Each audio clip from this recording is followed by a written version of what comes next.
Check Podcasts.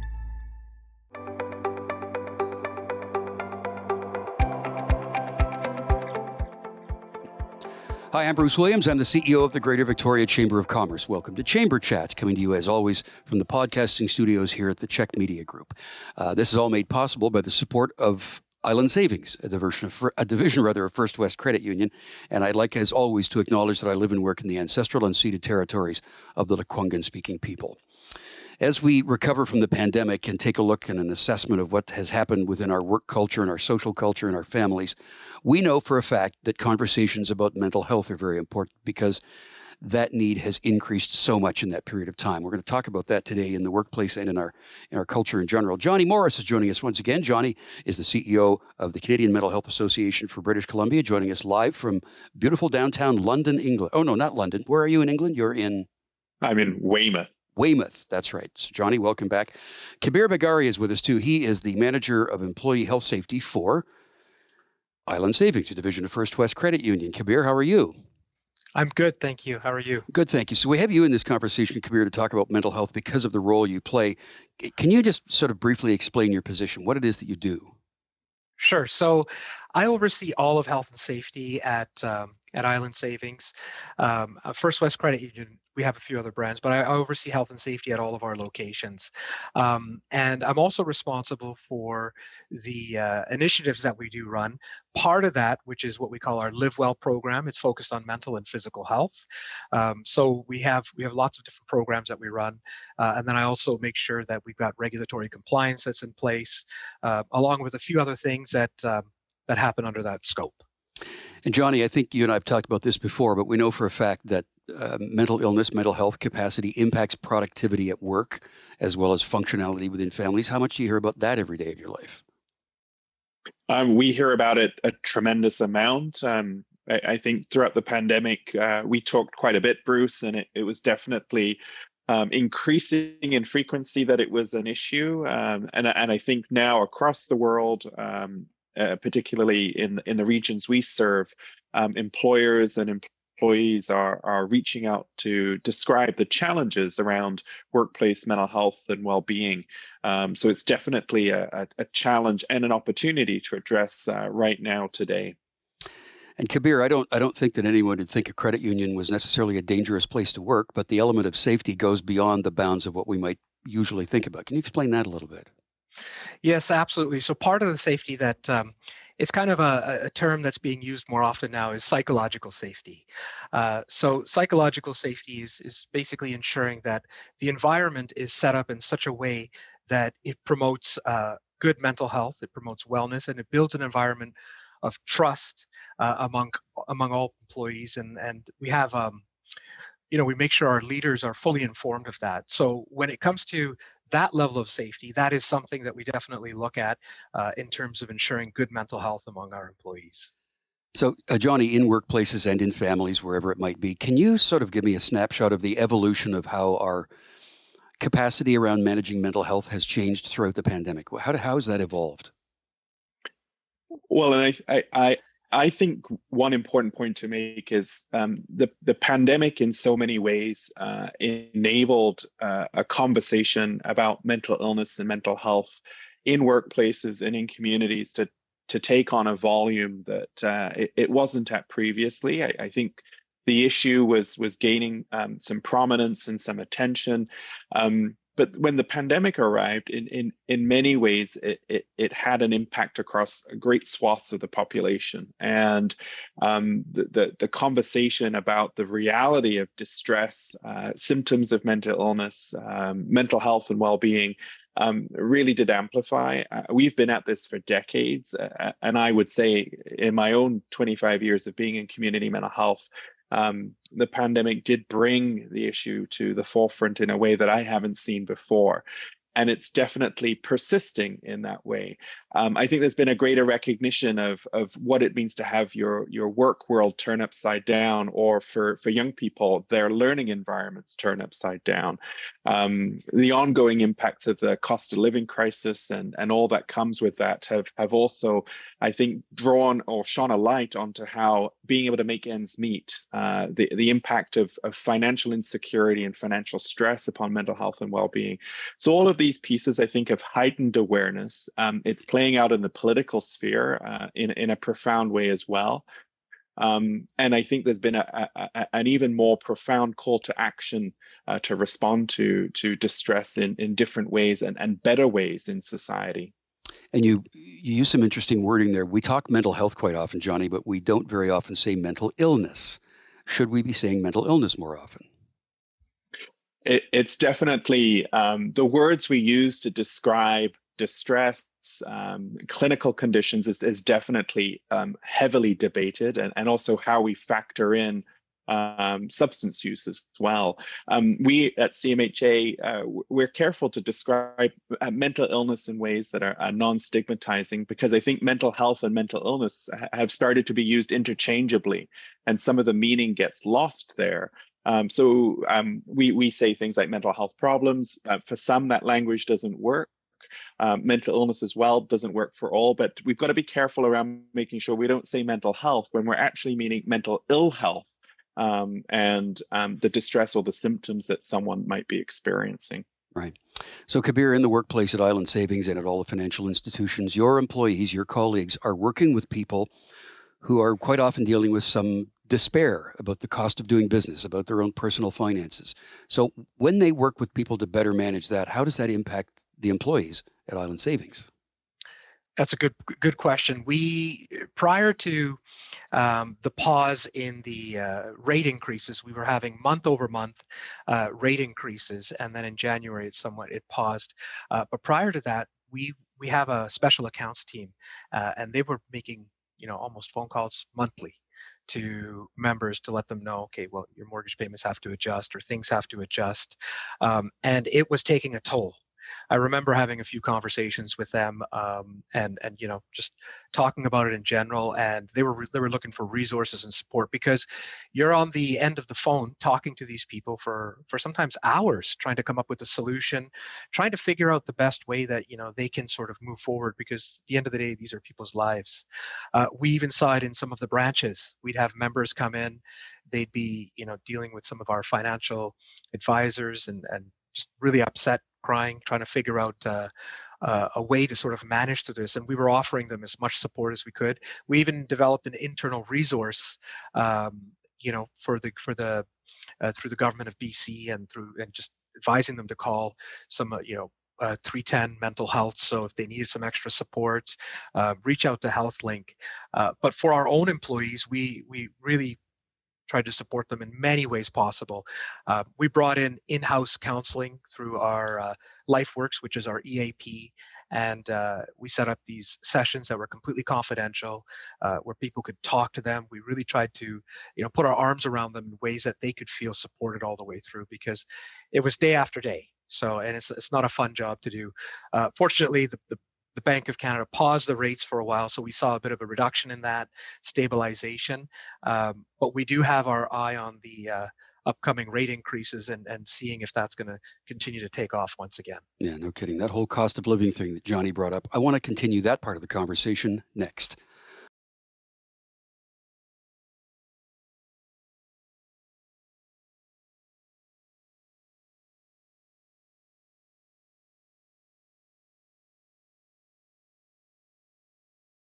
On Chamber Chats today, we're talking about workplace mental illness and health and how to best manage that. Johnny Morris is the CEO of the Canadian Mental Health Association for British Columbia, and Kabir Bagaria is the Manager of Employee Health and Safety for Island Savings, a division of First West Credit Union. Johnny, it's almost a relief to know that companies are doing what Kabir does all the time, right? To just better manage things in the workplace. Yes, and in many ways, I think companies big and small are starting to recognize there are legal and regulatory obligations. Kabir mentioned that. It isn't a choice to take care of mental health and well-being amongst your employees, and many employers are starting to go beyond that, recognizing that there's a social commitment to it. Workers look to employers that are supporting their mental health and well-being when they make a choice to work there. So it's on many levels. It is a relief, and it's really heartening to hear Kabir describe in such detail the efforts that that particular credit union has gone to support employees on the front line of supporting people who might be experiencing a full range of things, right from crisis and despair about the financial situation that's affecting them, through to people who are just trying to find more and more information. And as Kabir was saying, all of that in this industry, the industry that Kabir works in, takes its toll on the mental health and well-being of the staff that work there as well. And I don't think, as you were saying, Bruce, that might come to mind firsthand, right? You'd think of first responders like paramedics and healthcare workers. Really important to not forget that. But the banking industry has also got its work to do there as well. And you had mentioned, of course, the factor that the cost of living increases are impacting people's mental health all the time. And Kabir, it's your folks, as we talked about before, that are on the phone or online or on Zoom or in person, helping those people deal with that. What sort of training do your people go through to be able to best manage that? Yeah, so what we've done is we've actually got some mental health support training that we do for what we've done is we've got Live Well champions, and so we utilize them, and they're actually at all of our locations. So what we did was we recognized that we really wanted to support mental health all the way across the board, but because we've got locations all over the place, we actually put out a call for Live Well champions. We have 62 of them, one in every location, sometimes two, and we put them through a special training that was customized for us by St. John's Ambulance, and it was like almost like a mini mental health first aid, and we trained them on identification factors, ways to support employees, ways to support their staff, and we use them. We have a really good connection with them, and we just actually had a mid-month meeting with them, asking them, what they need to do, what resources they need, because we know that. Being trained in these areas and being able to know sort of when to put the employee in the right spot is going to be important. I often use the phrase, be a connector, not a counselor. So, we can connect you with the right supports. We can connect you with the resources.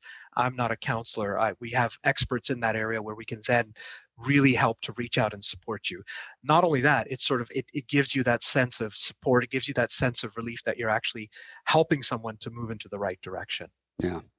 And Johnny, when somebody realizes that they are experiencing some anguish, some sorrow, some anger, some grief, whatever it might be, about the cost of living increases, it's really important to acknowledge that, to validate that whatever anxiety you might be feeling is real.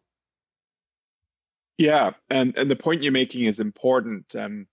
Those words you just used, Bruce, to describe feelings and emotions, very typical reactions and responses to a situation that's stressful. What we want people to be aware about and what to do next is if those emotional reactions and feelings and responses compound and become debilitating and concerning and worrisome. So, the kind of the stress of recognizing your mortgage payment is going to shift and working through that is one thing. But experiencing symptoms of depression, not being able to sleep, irritability, anger, appetite changes, and for having that to go on for a period of time, a couple of weeks, is something that is really important to talk through with colleagues, family members, loved ones, healthcare providers, to make sure that you can get connected to the right care. I have mentioned on these podcasts in the past that when I was a younger man, I had some issues with my mental health and my mental illness, which I straightened out with some counseling. But the factor, and you just mentioned it, Johnny, that I noticed that was the most impacting for me was that I couldn't sleep. And sleep deprivation is a horrible thing. I mean, how much do we talk about that, Johnny?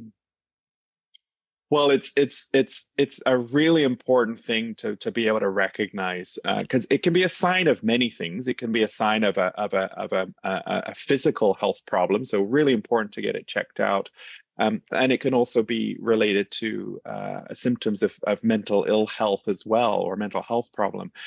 Sleep is such a driver of physical and mental health and well-being. And so when it's in short supply, it can be incredibly debilitating in lots of ways. And also on the flip side, if someone is finding themselves sleeping far too much, that can have really big impacts upon a person's ability to engage in daily living, their job, their daily responsibilities.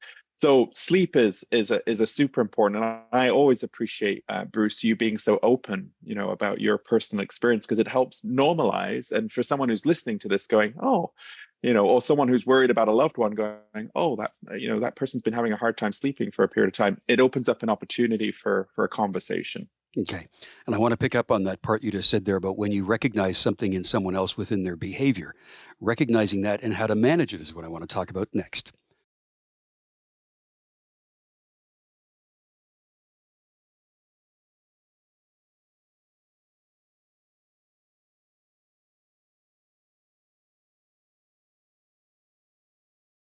Chamber Chats today, we're chatting with Kabir Bagaria. He is the manager of employee health and safety at Island Savings, and Johnny Morris is the CEO of the Canadian Mental Health Association for British Columbia. So Kabir, a staff situation where somebody recognizes a colleague or a friend is having a problem. How can we best address that? What should be done? Great question. So we get that all the time.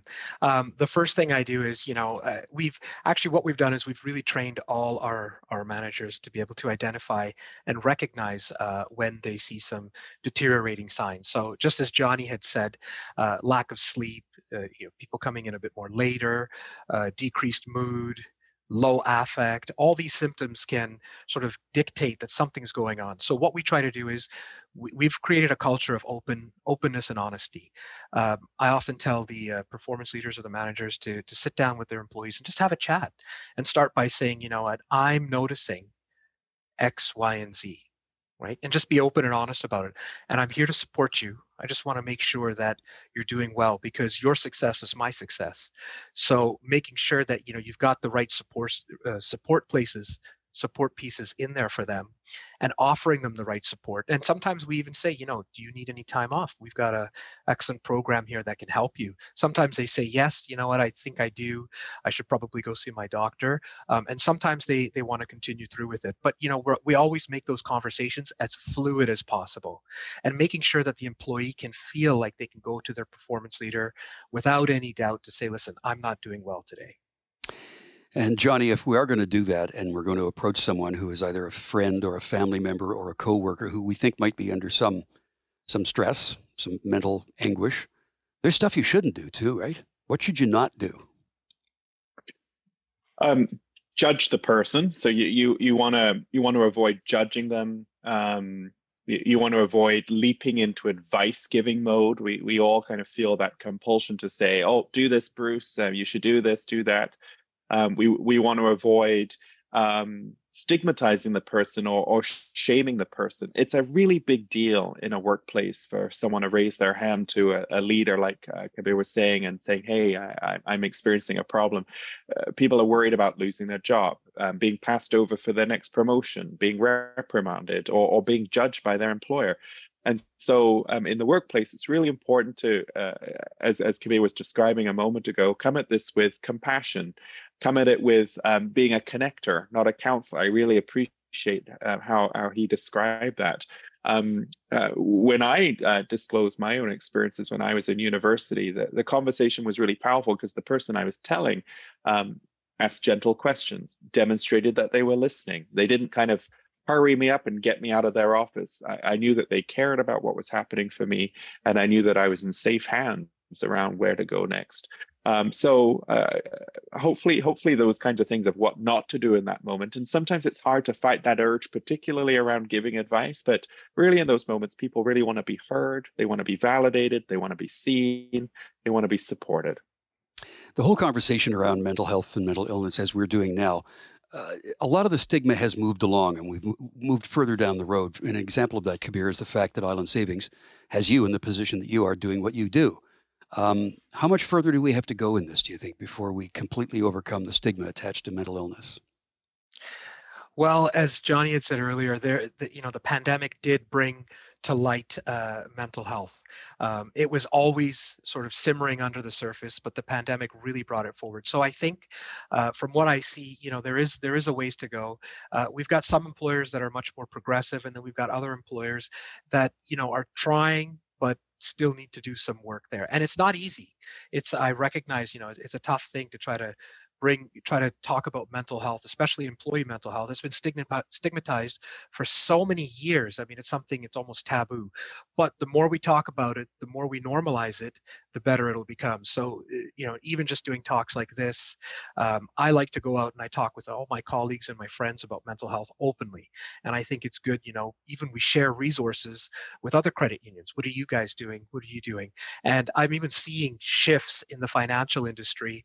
Some of the big five banks are really starting to invest more in mental health, which, if you rewind the clock 10 years ago, might not have been something they were doing. But now, I think with the way the world has shifted, similar to hybrid work, we would have never heard about that before, and you wouldn't be offered as much. The world has shifted. So I think employers are now starting to do that and recognizing that it's not only regulatory requirements, but it's something to do right by the employee. That's how you're going to get a really good workforce. That's how you're going to get a strong culture. And that's how you're going to get employees who actually want to stick around and work for a while. Yeah, I mean, the economic turmoil, the financial turmoil caused by the pandemic and the subsequent raise in interest rates, and FIs, financial institutions, your folks deal with that every day in the banks and the credit unions. We talk about resources too. Johnny, CMHA has a universe of resources for people who may want to take a look at what they're doing with their own mental health and the mental health of the people around them. What sort of things are available through CMHA? A whole range of things. So if your viewers navigate to our website, www.cmha.bc.ca, we have a range of resources. So for people experiencing some of the things that Kabir mentioned earlier, low mood, stress, anxiety, worry, depression, we have a free program called Bounce Back, and there's no wait for this program. It's people-powered coaching for people experiencing signs and symptoms of anxiety and depression. And you're attached to a person who walks you through a program that's really designed to help you build skills in managing thoughts, feelings, and behaviors related to depression and anxiety. And we've seen really, really great results in that program. Bruce, you might know in Victoria, we with our partners at AVI have recently launched a brand new peer-assisted care team. And this is a team that goes out in the community to respond to people in crisis. So further along, since the beginning of January, that team's responded to hundreds of calls in the city of Victoria. And I'm convinced that team has saved lives in getting to people when they're at their most vulnerable. So you can learn about these great resources from the training and education work we do through to the services we offer. We have services for parents, we have services for schools, we have services for post-secondary institutions, all the way down to the resources we provide to support people who are in employment around mental illness and then crisis care. It's one of the beautiful parts of the Canadian Mental Health Association in that we have such a breadth of offerings, and much of that with our partners in communities like the Greater Victoria area as well. These conversations are important, and we're very thankful for the time that you both had to join us to talk about this today. Johnny Morris is the CEO of the CMHA, Canadian Mental Health Association for BC, and Kabir Bagaria is the Manager of Employee Health and Safety for Island Savings, a division of First West Credit Union. Thank you both for being here. I'm Bruce Williams, and I'll see you again for another Chamber Chat.